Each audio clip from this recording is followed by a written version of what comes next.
Hello guys, good evening. আজকে আমি বানাবো ডাল পাতুরি ভেজিটেবল দিয়ে। এখানে মসুর ডাল নিয়েছি আর ভেজিটেবল কেটে নিয়েছি। এখানে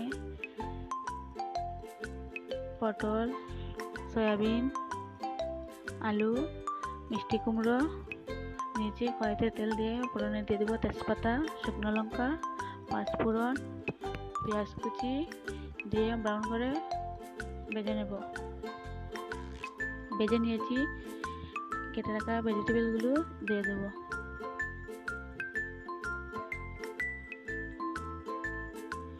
দিয়ে নাড়াচাড়া করে ধুয়ে রাখা মসুর ডালগুলো, কাঁচা লঙ্কা দিয়ে একে একে মশলাগুলো দেব। হলুদ গুঁড়ো, জিরের গুঁড়ো, স্বাদ পরিমাণ মতো নুন দিয়ে ভেজে নিয়ে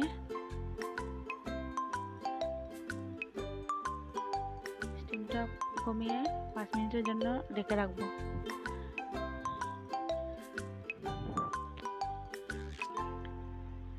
পাঁচ মিনিট হয়ে গেছে। ঢাকনা উঠিয়ে আমি নাড়াচাড়া করে পরিমাণ মতো জল দেব।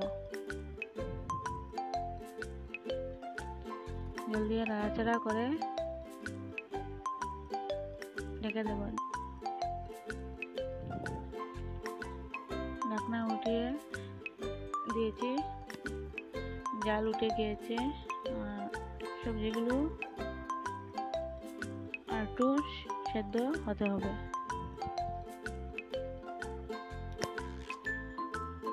আর আপনারা ভিডিওটা কেউ স্কিপ করবেন না, প্রথম থেকে